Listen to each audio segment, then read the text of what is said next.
देखिए, तो और स्टेट एक्सपेरिमेंट आपको पढ़ाए थे पिछला क्लास में, फर्स्ट क्लास, ठीक है ना। और उसमें क्या बताया गया था, इस तरह से देखो जी आप लोग,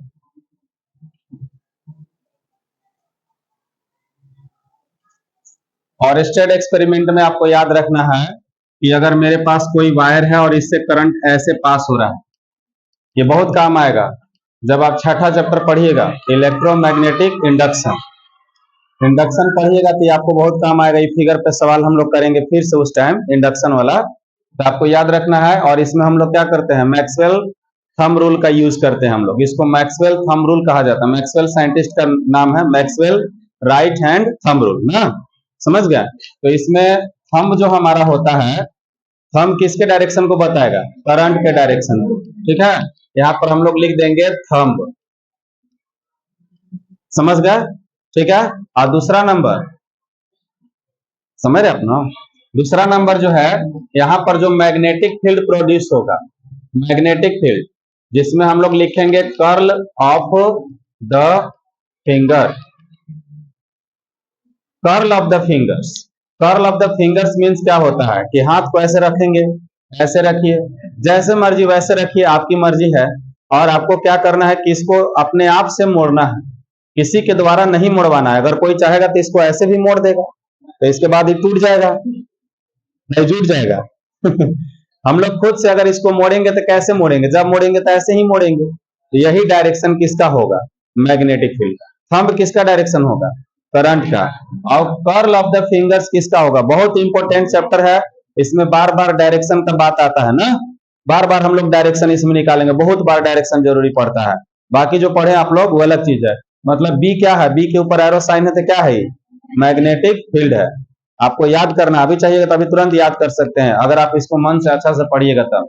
और देख लीजिए पीछे जितना भी चैप्टर है उन लोग का ही इसमें आएगा, मतलब जो भी बातें होती है समझने के लिए, है ना। करंट आपको पता ही है, करंट किसके कारण होता है, फ्लो ऑफ द चार्ज, मतलब चार्ज के कारण ही यहाँ पर मैग्नेटिक फील्ड हो रहा है। ये आपको बताया था ना कि अगर कोई हमारा चार्ज, कोई चार्ज रेस्ट में है तो रेस्ट में क्या बनाएगा, इलेक्ट्रिक फील्ड। और कोई चार्ज अगर मोशन में है तो मोशन में क्या बनाएगा, करंट बनाएगा, बनाएगा ना जी। मोशन में है तो क्या बनाएगा, करंट। और इस एक्सपेरिमेंट में देखा गया कि करंट से किसका जन्म हो रहा है, मैग्नेटिक फील्ड का। तो इनडायरेक्टली हम यहाँ से इसको भी तो कनेक्ट कर सकते हैं कि मूविंग चार्ज जो होता है वो मैग्नेटिक फील्ड बना रहा है, क्योंकि अगर मूविंग चार्ज नहीं होगा तो करंट नहीं होगा। तो आप ऐसे बोलिए कि करंट जो है कि मैग्नेटिक फील्ड प्रोड्यूस करता है, या तो आप बोलिए कि moving charge magnetic field produce करता है। तो मैग्नेटिक फील्ड कौन प्रोड्यूस करता है, जो आप बचपन में पढ़े थे, तो मैग्नेट, समझ रहे कि नहीं। आप यहाँ पर अगर देखिएगा, आप बचपन में जो पढ़े हो मैग्नेट, है ना जी, तो मैग्नेट भी क्या करता है, मैग्नेटिक फील्ड प्रोड्यूस करता है, उसे भी हम लोग निकालेंगे। जैसे आपको मैं बता रहा हूं, पहला चैप्टर जो आप लोग पढ़े थे डाइपोल, याद आ रहा है डाइपोल, आजकल भी सवाल दिए थे ना। तो डाइपोल हम लोग कैसे बनाते हैं, ऐसे एक प्लस चार्ज रहेगा और एक माइनस चार्ज रहेगा, और system of two equal and opposite charges separated by some distance and this distance is 12। ऐसे हम लोग रखे थे, ये क्यू हो गया और ये भी क्या हो जाता है, क्यू। तो इसे हम लोग क्या बोलते हैं, डाइपोल। इसी तरह से बनता है ऐसे, देखिए ऐसे हम लोग बनाते हैं बार मैग्नेट, इसको हम लोग बोलते हैं बार मैग्नेट। तो बार मैग्नेट क्या हो जाएगा, बार मैग्नेट, जैसे इसका नाम हो गया इलेक्ट्रिक, इलेक्ट्रिक डाइपोल, इसको हम लोग क्या नाम देते हैं, इलेक्ट्रिक डाइपोल। आपको दोनों को आपस में क्यों समझा रहे हैं, ताकि आपको पता है, तो उसी के जैसा इसको याद कीजिएगा आप लोग, है ना। तो बार मैग्नेट, तो इसको हम लोग बोलेंगे मैग्नेटिक डाइपोल, ये हो जाएगा मैग्नेटिक डाइपोल। और मैग्नेटिक डाइपोल जैसे इसमें प्लस है तो इसका मतलब यहाँ पर भी प्लस होना चाहिए, ऐसा मतलब सोचेंगे, नहीं समझ रहे हैं। इलेक्ट्रिक डाइपोल और मैग्नेटिक डाइपोल, तो इसमें भी क्या होगा, यहाँ पर माइनस। इसको क्यू लिखते हैं तो इसको लिखेंगे एम, और इसको भी लिखेंगे एम। इसको लिखा जाता है चार्ज, मतलब इलेक्ट्रिक डाइपोल किससे बनता है, चार्ज से। और मैग्नेटिक डाइपोल किससे बनता है, तो इसको लिखते हैं पोल स्ट्रेंथ। ये आपको अगला चैप्टर में इसके बारे में, मैग्नेट के बारे में पूरा स्टडी करना है ना, समझ गया। मैग्नेटिज्म और मैग्नेटिक मटेरियल एंड मैग्नेटिज्म, ये क्या है हमारा, मूविंग चार्जेस एंड मैग्नेटिज्म। और क्या है, मैग्नेटिक मटेरियल। तो मैग्नेटिक मटेरियल हो गया, आपका लोहा भी क्या है, मैग्नेटिक मटेरियल, क्योंकि मैग्नेट उसको अट्रैक्ट करता है। बहुत सारे धातु हैं, मतलब एलिमेंट्स है, अलग अलग होते हैं। डाया, फेरो, पारा, जैसे आप पढ़े हो ना, कंडक्टर, सेमीकंडक्टर और इंसुलेटर पढ़े हो ना, उसी तरह से इस चैप्टर में जब आइएगा तो तीन तरह से उसको बांटा जाएगा। डाया, पारा और फेरो, तीन प्रकार के सब्सटेंस होंगे। कुछ मैग्नेट की तरफ अट्रैक्ट होंगे और कुछ मैग्नेट की तरफ अट्रैक्ट नहीं होंगे। जैसे उसमें कैसे पढ़ते हैं कि कुछ में करंट पास होगा और कुछ में करंट पास नहीं होगा, और कुछ में करंट पास होगा भी और नहीं भी होगा। उसी प्रकार से इसमें भी हो गया। समझ गए कि नहीं? डाया, पारा और फेरो, समझ में आया? तो इसमें हम लोग पढ़ेंगे आगे, लेकिन आज के क्लास में हमको क्या पढ़ना है कि और स्टेट एक्सपेरिमेंट में बताया गया था कि अगर कोई करंट कैरिंग वायर है, ये हमारा वायर है ना, तो इस वायर से अगर कुछ करंट पास हो रहा है तो इसके चारों तरफ क्या बन जाएगा, मैग्नेटिक फील्ड बन जाता है। समझ गए कि नहीं? और मैग्नेटिक फील्ड बनेगा तो इसका फिगर हम लोग ऐसा बना देंगे। आपको बताया भी थे कि जलेबी जो होता है काफी अच्छा मिठाई, आप लोग जानते हैं ना। बहुत सारे लोगों को तो मुंह में पानी भी आ गया होगा, लेकिन मिलने वाला यहाँ थोड़े है क्या जी। 15 अगस्त को आप लोग को मिला था ना, 2 ट्रे जलेबी गायब हो गया था यहाँ से। अब पता है कौन गायब किए थे? सभी लड़की लोग, क्योंकि जहां पे लड़की लोग थी ना वहीं पर 2 ट्रे रखा हुआ था, और हम लोग जा रहे देख रहे हैं तो पता ही नहीं चल रहा है। समझ रहे कि नहीं? कौन कौन चुराई थी बताओ? सब लोग चुरा लिए थे। सब मिलजुल करके काम किए, है ना? ऐसा ही करना चाहिए। क्या है, मिलजुल के काम करने से फिर सबूत नहीं बचता है। अगर उसमें से किसी को कम मिला होता तो जरूर पता चल जाता था। देखो जी, अच्छा देखो, आप लोग के लिए जलेबी का यहाँ पर निर्माण किया जा रहा है। कर दिए ना, जलेबी का निर्माण हो गया। देखिए, समझ रहे आप लोग? तो मैग्नेटिक फील्ड कैसे बनेगा? Curl of the finger, curl of the finger. तो कर्ल ऑफ द फिंगर कैसे बेंड हो रहा है? देखिए इस प्रकार से हो रहा है ना। देखिए जी, ये हमारा क्या हो गया, कर्ल ऑफ द फिंगर्स। देखिए इस तरह से। तो मैग्नेटिक फील्ड कैसे इसमें घूम रहा है, इसमें एंटी क्लॉकवाइज डायरेक्शन। और अगर करंट नीचे आ जाएगा तब क्या हो जाएगा, क्लॉकवाइज ही बढ़ा दिए हैं। और आपको याद रखना है, परीक्षा में कभी भी कोई सवाल छोटा सा पूछ देगा तो आप लोग देख लीजिएगा। ये वाला समझ गए आप लोग? इसको क्या बोलते हैं, पोल स्ट्रेंथ, पोल स्ट्रेंथ। और यहाँ पर भी डिस्टेंस कितना रखेंगे, 2L। इसको बोलते हैं बार मैग्नेट। तो ये भी जैसे ये इलेक्ट्रिक फील्ड प्रोड्यूस करेगा जी, प्लस से माइनस की तरफ इलेक्ट्रिक फील्ड होगा, होगा कि नहीं? लेकिन इसमें ऐसा होता है, देखिए यहाँ पर, यहाँ से ऐसे निकलेगा ये मैग्नेटिक फील्ड, ऐसे नॉर्थ पोल से निकलता है और साउथ पोल पे क्या कर जाएगा, साउथ पोल पर इंटर कर जाता है। और जब इंटर करेगा तो इसमें अंदर ऐसे चलेगा। देखिए इस प्रकार से। ये भी आपका एग्जाम में पूछा गया है, PYQ में जाकर के देखिएगा। The direction of magnetic field inside a magnet, inside a bar magnet is from कहां से कहां तक होता है, south pole to north pole. और एक्सटर्नल मतलब इसके बाहर में हम लोग देखेंगे तो कैसे होता है, नॉर्थ से क्या होता है, साउथ। बहुत लोग कंफ्यूज हो जाते हैं, इसीलिए सवाल को दिया जाता है, क्योंकि मैग्नेटिक फील्ड का यहाँ पर डायरेक्शन 2 को दिखा रहा है। लेकिन आपको ये समझना है कि बाहर में कि अंदर में। जैसे हम लोग अगर बात करेंगे बी का, बात करेंगे एक्सटर्नली, है ना, एक्सटर्नली। तो कैसे है बाबू, एक्सटर्नली में नॉर्थ टू साउथ। और बी का बात करेंगे हम लोग किसके लिए, है ना, इंटरनली, इंटरनली। इंटरनली मतलब देखिए, देख के बताना क्या हो जाएगा, साउथ टू नॉर्थ। समझ गए ना? तो ये आपको याद रखना, आपका एग्जाम में आया हुआ सवाल है, आप जाकर के देख लीजिएगा बढ़िया से। और फिर से 5वां चैप्टर पढ़ाएंगे तो फिर ये बात बताएंगे, फिर से ये बात मैं बताऊंगा, तो आपको ज्यादा टेंशन लेने की जरूरत नहीं है। आप इसको समझ लीजिए कि बाहर में नॉर्थ से साउथ। और इसमें क्या होता है, देख रहे हैं ना, इसमें अंदर बाहर की बात नहीं होती है। कैसे होती है, आप इसमें देखिए, हम बना के दिखा रहे हैं कि यहाँ पर प्लस से माइनस, तो इसमें भी क्या रहेगा, प्लस से माइनस, प्लस से माइनस। देख रहे हैं कि नहीं, प्लस से माइनस। और इस तरह से निकाल देते हैं हम लोग। याद आ रहा है वाला, ये फिगर याद आ रहा? और इसमें भी बनाएंगे तो इस तरह से बनाएंगे, और भी बना देंगे, और भी बना देंगे इस तरह से। देखिए, तो ये यहाँ से आउट हो जाएगा और यहाँ पर क्या कर जाएगा, इन कर जाएगा। तो इसमें बाहर में सब के सब कैसे रहेंगे, नॉर्थ पोल टू क्या रहेंगे, साउथ पोल। और अंदर में कैसे रहेंगे, साउथ टू नॉर्थ। चलिए, आज हम लोग इस वाला पॉइंट को समझ गए आप लोग। जैसे इलेक्ट्रिक डाइपोल होता है उसी तरह से मैग्नेटिक डाइपोल होता है। तो जैसे इलेक्ट्रिक डाइपोल मोमेंट होता है, उसी तरह से क्या होता है, मैग्नेटिक डाइपोल मोमेंट भी होता है। समझ गए?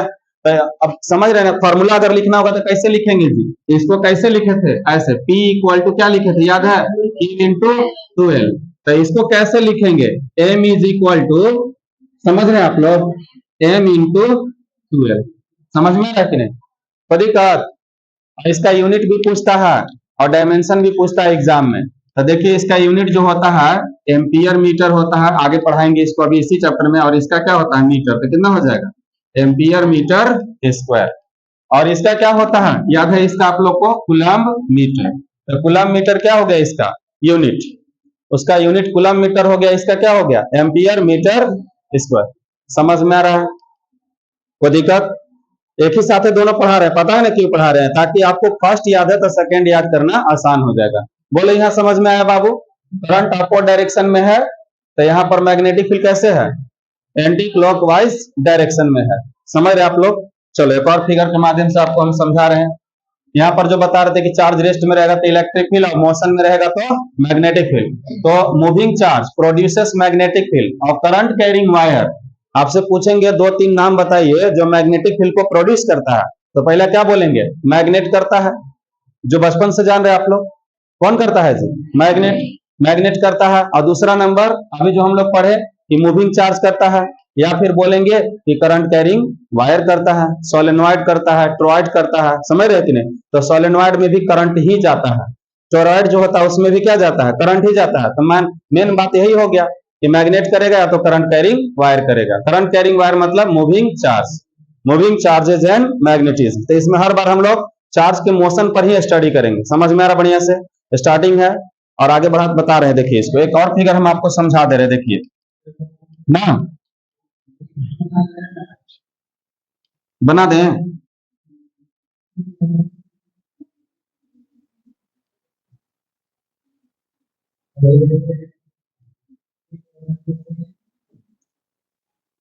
देखिए पैरेलल लाइन इसको आप ड्रॉ कीजिएगा ना, पैरेलल।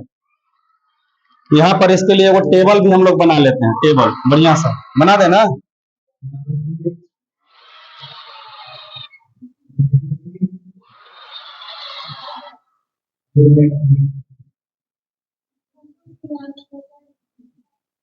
चिल्लाना है, चिल्लाना किसका काम होता है,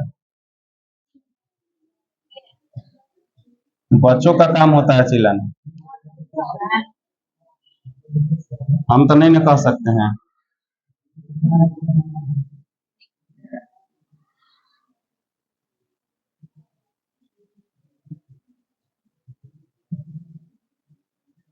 देखो जी ऐसे एक तो टेबल हम लोग बना लिए, देख रहे हैं ना, और टेबल के ऊपर यह एक प्लेट रखा हुआ है, पलाई का कट करके ऐसा मान लीजिए, ठीक है। और इससे हम लोग क्या किए हैं, ऐसे एक वायर को यहां से पास करा दिए इसे,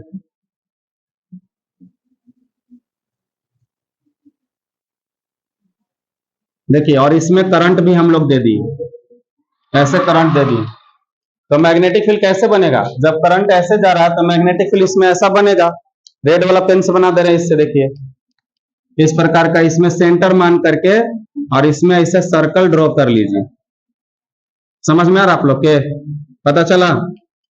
और इसमें डायरेक्शन कैसा होगा, देखिए करंट इधर जाएगा तो मैग्नेटिक फील्ड का डायरेक्शन ऐसा होगा।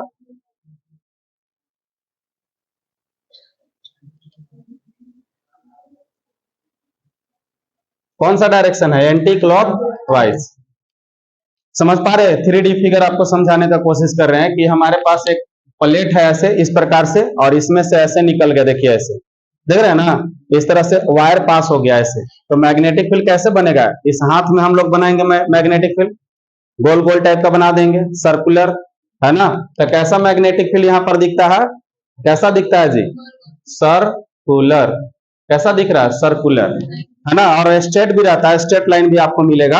अभी हमको कैसा मैग्नेटिक फील्ड मिल रहा है, सर्कुलर। और याद रखिए कि यहाँ पर देखिए गैप कम रहेगा, यहाँ पे गैप ज्यादा रहेगा, और फिर गैप और बढ़ जाएगा, फिर और बढ़ जाएगा। समझ रहे हैं कि नहीं, गैप बढ़ते जाएगा। इससे क्या पता चलता है, यहाँ पर स्ट्रॉन्ग मैग्नेटिक फील्ड है। और जैसे जैसे हम दूर जाते रहेंगे तो इनफाइनाइट पर, हम लोग अगर काफी दूर चले जाएंगे इस तरह से इनफाइनाइट पर, तो बी का वैल्यू यहाँ पर क्या हो जाएगा, जीरो। इनफाइनाइट पे चले जाएंगे तो क्या हो जाएगा, जीरो। समझ रहे कि नहीं? आप लोग ऐसे भी समझ लो कि मैग्नेट जो आप लोग रखते हैं, 2 मैग्नेट रखिए, तो हम लोग कुछ डिस्टेंस पे लाएंगे तो ऑटोमेटिक सट जाता है। तो उतना डिस्टेंस पर उसका फोर्स लगना बढ़िया काम करने लगता है। फोर्स तो लग रहा है, मैग्नेटिक फील्ड तो है, लेकिन अगर हम काफी दूर रखते हैं तो मैग्नेटिक फील्ड कैसा है, वीक है। जैसे ऐसा समझिए आप लोग इस प्रकार से, है ना। देखो एक मेरे पास ऐसे मैग्नेट है, नॉर्थ पोल और साउथ पोल, और एक मैग्नेट मेरे पास यहाँ पर है, नॉर्थ पोल और साउथ पोल, इस प्रकार से है। देख रहे हैं आप लोग। अब जैसे बताइए, इसका कुछ तो मास रहता है जी, तो नीचे डाउनवर्ड में वेट लगेगा, लगेगा ना। वेट इज इक्वल टू कितना लगेगा, mg, और इसका भी लग रहा है, इसका भी नीचे कुछ तो mg लग रहा है। समझ पा रहे आप लोग। अब होगा क्या कि इसको हम लोग स्लोली स्लोली ऐसे इस डायरेक्शन में मूव कराएंगे, तो कोई एक ऐसा डिस्टेंस होगा, और जैसे ही इसको हम लोग क्रॉस कराएंगे तो ये क्या कर लेगा, अट्रैक्ट कर लेगा। यहां भी अट्रैक्शन है, साउथ पोल नॉर्थ पोल में अट्रैक्शन होगा और सेम पोल में रिपल्सन होगा। जैसे सेम चार्ज में रिपल्सन होता है ना, उसी तरह से तो इसको हम लोग यहां पर लेकर के आएंगे तो क्या कर लेगा, समझ पा रहे आप लोग। यहां पर आएगा तो तुरंत क्या कर लेगा, खींच लेगा, क्योंकि यहां पर ये जो फोर्स लग रहा था ना, ये वाला नीचे डाउनवर्ड फोर्स लग रहा था, वेट जितना लग रहा था, तो जैसे मान लीजिए वेट लग रहा होगा 5 न्यूटन, और यहां से मैग्नेटिक फोर्स कितना लग रहा है, 4 न्यूटन, तो कौन ज्यादा है, 5। तो उसको नीचे दबा करके रखा है ऐसे, जैसे कोई गाड़ी होता है ना, उसका वेट नीचे लग रहा है, हम लोग उसको ऐसे खींच रहे हैं अपनी तरफ, तो नहीं खींच पाते, कारण समझ में आ रहा है ना, क्योंकि उसका वेट नीचे लग रहा है, पता चल रहा है। समझ पा रहे हैं कि नहीं आप लोग, ठीक है। और वेट के कारण ही अगर आप 11th क्लास में चल जाते हैं तो friction directly proportional to normal reaction, ऐसे देखो इसका मास सेम हो जाएगा तो नीचे लगेगा mg, समझ पा रहे हैं आप लोग, और ऊपर की ओर क्या लगेगा, नॉर्मल रिएक्शन, और ये दोनों आपस में क्या होता है, बराबर। और फ्रिक्शन किस पर डिपेंड करता है, एन पर। एन पर कहने का मतलब क्या होता है, यहाँ से म्यू आ जाएगा, और एन का मतलब क्या हो जाएगा, mg। तो ये फ्रिक्शनल फोर्स का फॉर्मूला है। तो हम जब उसको खींचते हैं और कोई ऑब्जेक्ट इस तरफ नहीं आ रहा है, इसका मतलब कौन उसको रोक करके रखा, फ्रिक्शन। और फ्रिक्शन मतलब कौन, wait.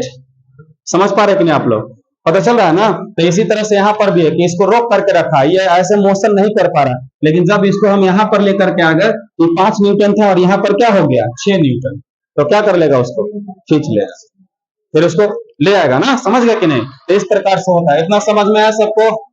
Infinite to magnetic field क्या हो जाएगा, 0, और डायरेक्शन पता कर लोगे, कोई दिक्कत किसी को है, नहीं ना है। अच्छा एक बात बताओ, ये जो मैग्नेटिक फील्ड है, जहां जहां मैग्नेटिक फील्ड होगा वहां पर मैग्नेटिक फोर्स रहेगा, तो हम लोग अब आगे उसको सीखते हैं कि कितना मैग्नेटिक फोर्स रहता है, ठीक है ना। तब आगे चैप्टर बढ़ेगा, ठीक है।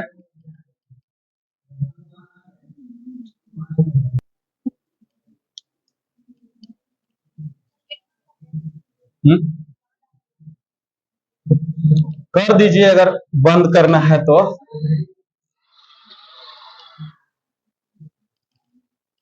देखिए सभी लोग,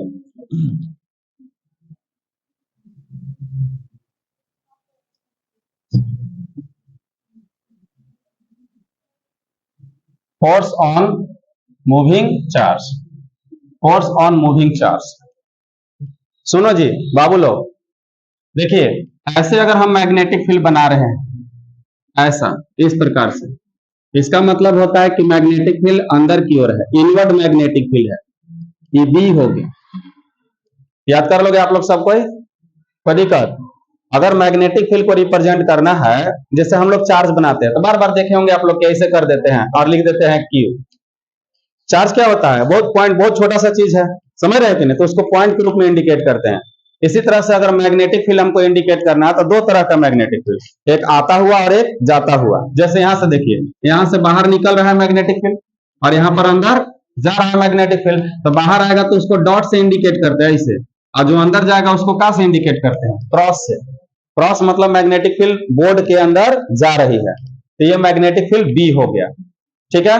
अब हम लोग क्या करेंगे कि किसी चार्ज को, कोई चार्ज है, क्यू चार्ज है, और उसको अगर हम लोग इस मैग्नेटिक फील्ड में फेंक दिए, थ्रो कर दिए, तो कुछ तो वेलोसिटी हमको देना पड़ेगा, तब तो थ्रो करेंगे ना भाई।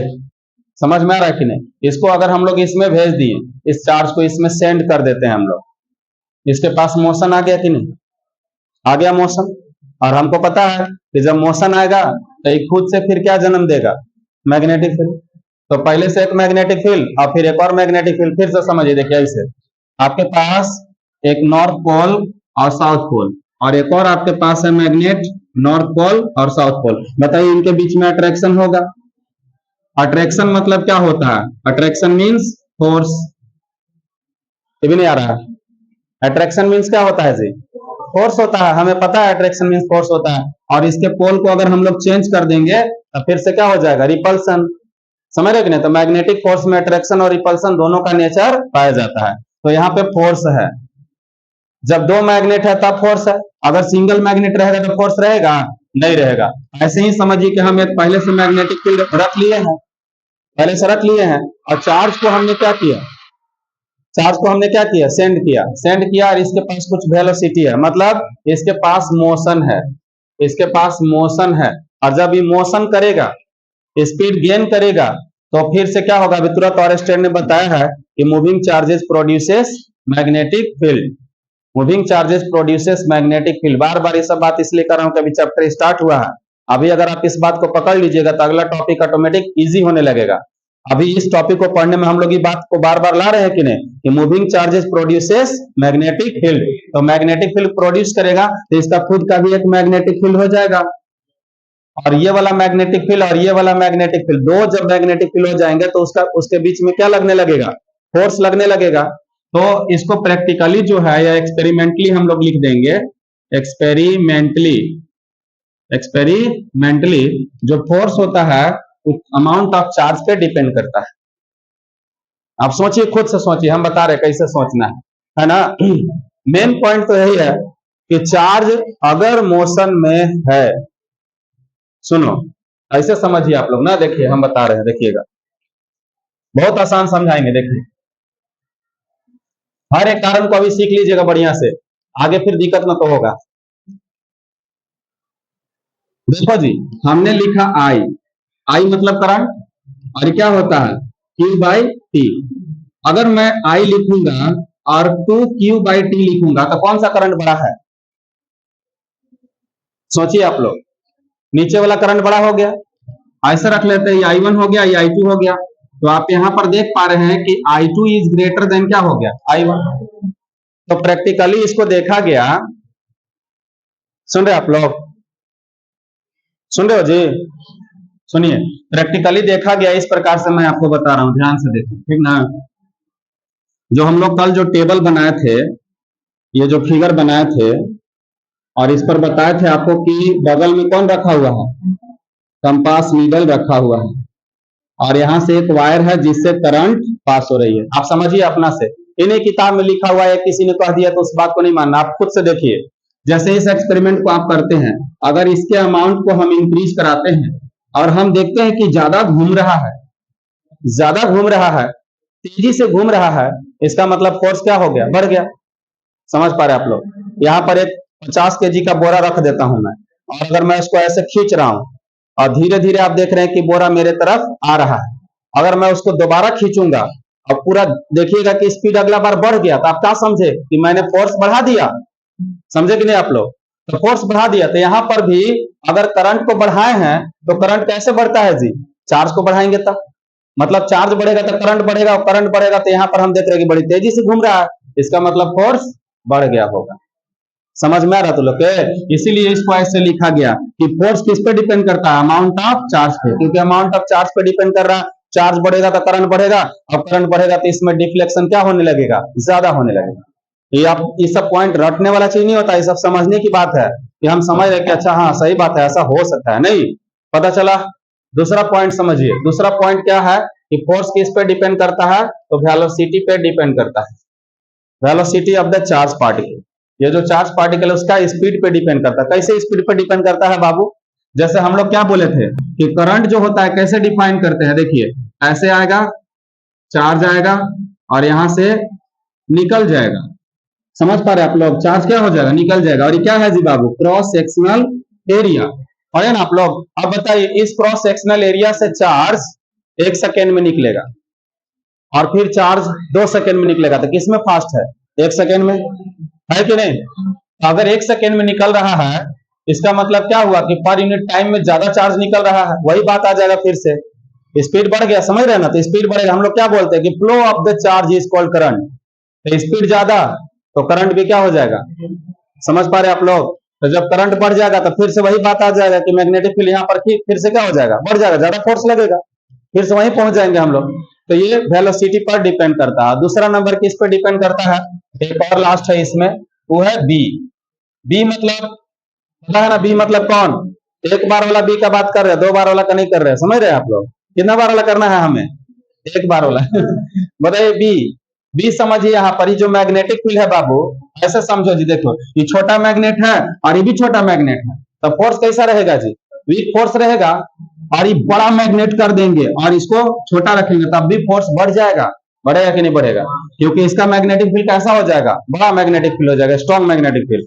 समझ पा रहे आप लोग? पता चल रहा है कि नहीं? यही बात यहाँ पर भी है कि अगर बी ज्यादा रहेगा तो फोर्स भी ज्यादा रहेगा। और यहाँ पर लिख देंगे on combining equation first, second and third, we get, तीनों को कंबाइन कर देंगे बाबू, तो फोर्स इज इक्वल टू कितना आ जाएगा? Q V B. बहुत अच्छा फॉर्मूला है, बहुत अच्छा, मतलब कितना अच्छा कहें, हमसे भी अच्छा फॉर्मूला है। तो बताओ, क्यू वी बी, समझ रहे हो ना? याद कर लीजिएगा। यहां से इसको जब हम लोग और सॉल्व करेंगे बाबू, तो एफ इज इक्वल टू लिखेंगे के इंटू क्यू वी बी, और यहां लिख देना आप लोग वेयर के इज इक्वल टू, इसको क्या बोलते हैं? Proportionality constant. प्रोपोर्शनलिटी कांस्टेंट, और इसका वैल्यू कितना होता है? 1। और 1 रखेंगे तो फिर से हमारा फॉर्मूला कितना हो जाएगा? Q V B. तो दिक्कत है किसी को? बोलो। चलो अब यही आपको याद करके रखना है हमेशा। ये मैग्नीट्यूड है ना बाबू, ये क्या है जी? मैग्नीट्यूड है। Magnitude of the force, force on moving charge in magnetic field.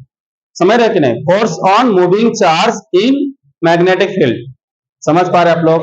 कोई दिक्कत किसी को? दिक्कत है बोलिए। नहीं ना है? यहां पर वापस आ जाओ। देखो ये वेक्टर है, स्केलर है, और ये वेक्टर है और वेक्टर है, तो ये दो वेक्टर को आपस में गुना करेंगे और फिर से मुझे वेक्टर मिल जाएगा। तो इसका रूल पता है? ऐसे बनाते हैं, याद कीजिए आप लोग। और उसको हम लोग क्या बोलते हैं? क्रॉस प्रोडक्ट, भी क्रॉस बी। याद आ रहा है ये वाला कहानी? याद कीजिए कि हम लोग लिखते हैं A cross B equal to A B sine theta और एन कैप। याद है ये वाला? Cross product, dot product, 11th class में पढ़े थे ना हम लोग। तो ये क्रॉस प्रोडक्ट है, याद कर लो अच्छा से। और क्रॉस प्रोडक्ट का रूल से ही ई बाबू सॉल्व होंगे। और जिसको क्रॉस प्रोडक्ट नहीं आता है उसको ये टॉपिक समझ में नहीं आएगा। इसका सवाल, इसका डायरेक्शन कैसे निकालना, ये सब आपको पता चलने वाला नहीं है। इसलिए हम लोग क्रॉस प्रोडक्ट पर थोड़ा सा और बात करेंगे यहाँ पे। तो यहाँ पर देख लीजिए आप लोग, अगर हम इसको लिखना चाहेंगे फिर से तो कैसे लिखेंगे? एफ इज इक्वल टू क्या लिखेंगे? Q V B sine theta. इसका मतलब ही हुआ कि यहाँ पर मैग्नेटिक फील्ड कैसे है बाबू? अंदर की ओर है। नहीं समझ रहे हैं? तो दोनों के बीच में क्या डिग्री एंगल बन रहा है? देखो तो, भी भी नहीं समझ पा रहे हैं? और बी बी अंदर क्या डिग्री? 90 डिग्री बन रहा है कि नहीं? तो दोनों के बीच में 90 डिग्री एंगल बन रहा है, तो 30 डिग्री भी तो बन सकता है। ये कोई जरूरी है कि हर बार चार्ज को 90 डिग्री पर भेजेंगे? कभी 30 पर भी भेज सकते हैं, इसीलिए यहाँ पर थीटा आ जाएगा। तो बहुत सारे आप देखिएगा टीचर जब पढ़ाएंगे ना तो यहीं पर लिख देंगे भी साइन थीटा, यहीं पे लिख देंगे।